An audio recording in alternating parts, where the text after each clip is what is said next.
हम पहुंचे हैं फोर्ड अस्पताल में और यहाँ पे वर्ल्ड सीओपीडी डे पे आज अवेयरनेस प्रोग्राम हो रहा है। तो चलते हैं अंदर और आपको बताते हैं कि क्या है सीओपीडी। करने वाले मिलते हैं, यानी कि अगर 100 पेशेंट सीओपीडी के हम लोगों को मिलेंगे पूरे विश्व में, पूरे वर्ल्ड में, जिसमें करीब करीब 30 से 40 लोग सिगरेट पीने वाले होंगे।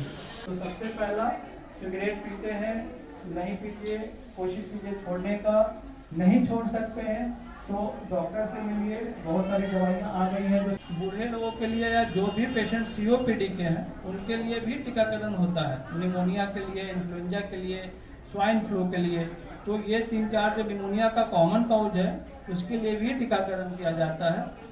और आपके घर में या आपके आसपास कोई भी एजमा यानी अस्थमा या सीओपीडी के पेशेंट है उनको प्रमोट करें। थोड़ा महंगा जरूर है दवाई ये टीकाकरण, बट ये हॉस्पिटल में एडमिशन से बचाता है, पेशेंट को निमोनिया से बचाता है।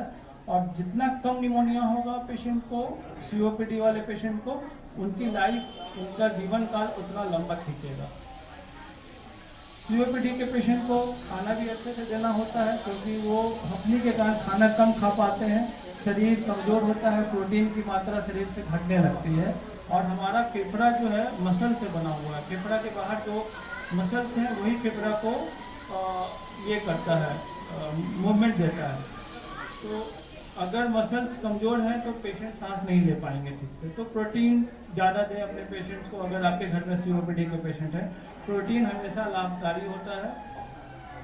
और ये चावल हो गया, चावल से बचे, चावल कम से कम दें, या फिर संभव हो अगर पेशेंट बिना खाए रह सकते हैं तो चावल ना दें, क्योंकि कार्बोहाइड्रेट हमेशा हानि करता है सीओपीडी के लेट स्टेज में जाकर के। तो बेस्ट है कि प्रोटीन वाली दवा डाइट दें, और बेस्ट है कि डाइटिशियन के कंसल्ट में हमेशा रहे उसके लिए कि क्या नहीं देना है, क्या देना है। किन्हीं का कोई प्रश्न हो तो स्वागत है। सर, जैसे कि अगर पेशेंट को सीने में दर्द हो रहा है उस स्थिति में क्या किया जाए? अचानक सीने में अगर दर्द हो रहा है, अचानक पसीना आ रहा है, पसीना आ रहा है, तो ये हार्ट का सिम्टम हो सकता है ना।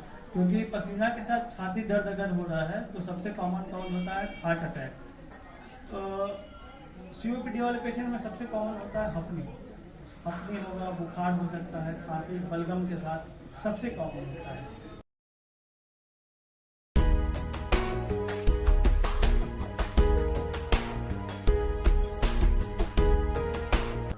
डॉक्टर विनय चेस्ट स्पेशलिस्ट हैं। और आज की सीओपीडी है क्या? सीओपीडी का सबसे पहले तो फुल फॉर्म जानेंगे। सीओपीडी का मतलब है chronic obstructive pulmonary disease.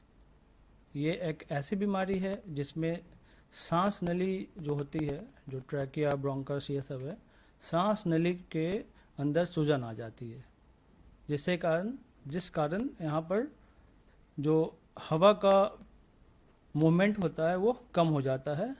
Space चूँकि ऑब्स्ट्रक्शन हो जाता है सांस नली में, इसके कारण पेशेंट को सही ढंग से ऑक्सीजन या हवा कह सकते हैं वो अंदर नहीं पहुंच पाता।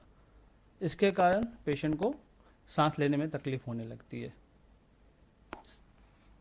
तो सांस लेने में अगर प्रॉब्लम है तो आपके अंदर भी सीओपीडी के लक्षण हो सकते हैं। तो सर, इसको ऐसे मूलतः कैसे पहचानेंगे और क्या करें लोग? सीओपीडी का सबसे कॉमन लक्षण जो है, मेन सिम्टम्स में खांसी जिसमें बलगम जनरली होता है, उसके बाद सांस लेने में दिक्कत होता है। इसके अलावा कुछ लोगों को नींद की भी दिक्कत आती है, इसी के कारण जल्दी थकावट, जिसको फटीग कहते हैं कि जल्दी फटीग हो गए, पेशेंट को वीकनेस जैसा फील होता है। बहुत सारे पेशेंट को भूख लगने की भी दिक्कत आती है, क्योंकि उनको सांस लेने में ज़्यादा तकलीफ होती है, इसलिए वो बाकी सारा सिस्टम भी स्लो डाउन कर देता है। इसको कहते हैं कि extra systemic manifestations of COPD. अब इसमें सांस लेने की तकलीफ जो है उसी में ज़्यादातर कन्फ्यूजन हो जाता है। हफ्नी के लिए ज़्यादातर हम लोग अपने हार्ट को ही जिम्मेवार मानते हैं, और हम लोग सिंपली हार्ट को इससे ऐड करके कार्डियोलॉजिस्ट के पास जाते हैं, और समहाउ वो भी डायग्नोसिस बनाते हैं कि भाई ये सीओपीडी है। बट सीओपीडी और हार्ट का प्रॉब्लम जो होगा, दोनों में थोड़ा सा डिफरेंस यही आएगा कि सीओपीडी में हफ्नी के साथ खांसी और बलगम संभवतः निकलेगा ही, बट जब ये हफनी की प्रॉब्लम हार्ट के कारण होगी, उसमें जनरली हफनी रहेगा, पैर फूलेगा, बट खांसी और बलगम निकलना ये जनरली नहीं होता है। तो ये थे लक्षण। तो सर इससे कैसे बचा जा सकता है? बचा जा सकता है ये तो थोड़ा कहना मुश्किल है अब, क्योंकि हमारे देश में खास करके हम लोग बिहार में हैं, यहाँ पे एयर क्वालिटी इंडेक्स जो AQI के लेवल के नाम से हम लोग जानते हैं, वो काफ़ी हाई होता जा रहा है। अभी का आज के डेट का 300 प्लस जा चुका है, और पॉल्यूशन COPD के लिए बहुत ही रिस्पॉन्सिबल माना जा सकता है। इसके पहले जब पॉल्यूशन को छोड़ दें तो सिगरेट स्मोकिंग, धूम्रपान मुख्यतः COPD का मेन काउज होता था, जिसमें अभी का अगर डेटा देखा जाए तो स्मोकिंग के कारण अप्रॉक्स 20 कम हो जाएगा, 30 to 40% लोग COPD के बीमारी से ग्रसित हो चुके हैं, और बाकी 60% to 70% अभी बाकी रीजन्स, जिसमें सबसे कॉमन हमारा पॉल्यूशन, एयर पॉल्यूशन आएगा। अब निदान में एक तो हो गया कि स्मोकिंग को छोड़ें, धूम्रपान से बचें, एक्टिव स्मोकिंग के अलावा पैसिव स्मोकिंग यानी कि सिगरेट पीने वाले के बगल में बैठने से भी बचें, क्योंकि पैसिव स्मोकिंग भी बहुत बड़ा काउज है आज के डेट में इस COPD के लिए। सेकेंडली, हो सके तो अपने लेवल पे, अपने स्तर पे भी ग्रीन प्लांटेशन करें, और पॉल्यूशन को रोकने, एयर पॉल्यूशन को रोकने के लिए कदम उठाएं, जैसे कि व्हीकल्स का कम यूज़, पब्लिक ट्रांसपोर्टेशन का ज़्यादा यूज़, थोड़ा वॉकिंग करके पेट्रोल और डीजल की खपत को कम करना, सोलर प्लेट घर पे लगवाना, ये सब किया जा सकता है। और ट्रीटमेंट की बात जब आएगी तो पहले तो इसमें बहुत ही सिंपल टेस्ट से हम लोग पकड़ सकते हैं कि COPD है पेशेंट को। उसके लिए एक पल्मोनरी फंक्शन टेस्ट होता है, PFT जिसको कहते हैं, या फिर रेस्पिरोमेट्री भी कहा जाता है। उससे हम लोग ये देख सकते हैं कि कितना इन्वॉल्वमेंट है सांस के नली का, सिकुड़न का। और COPD का जब डायग्नोसिस बन जाता है तो इसमें सबसे अच्छा ट्रीटमेंट हम लोगों के लिए इन्हेलर्स हो जाता है। इन्हेलर्स के अलावा कुछ टैबलेट्स भी आते हैं, but inhalers are the best for COPD treatment.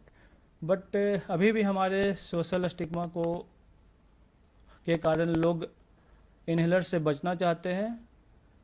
अभी भी लोग छुपाना चाहते हैं कि मेरे को COPD है, इन्हेलर्स लेंगे तो लोग क्या कहेंगे। COPD के लिए इन्हेलर्स बहुत ही कारगर है।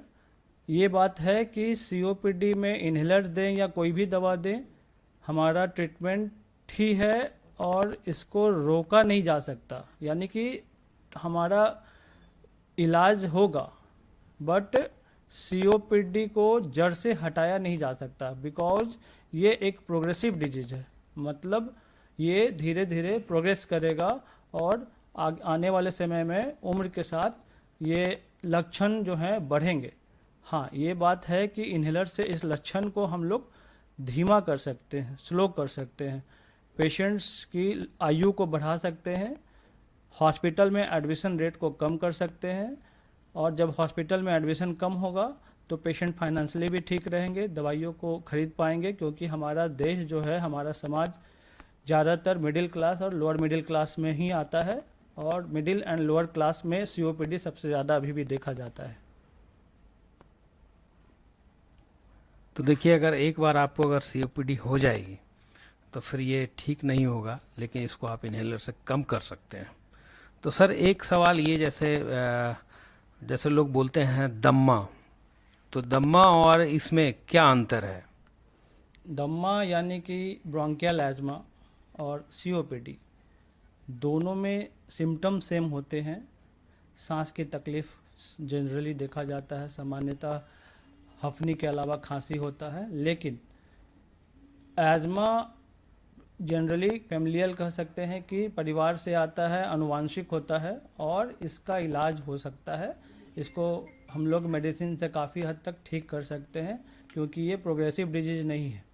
बट COPD प्रोग्रेसिव है, इसलिए इसको पूर्णतः ठीक नहीं किया जा सकता है।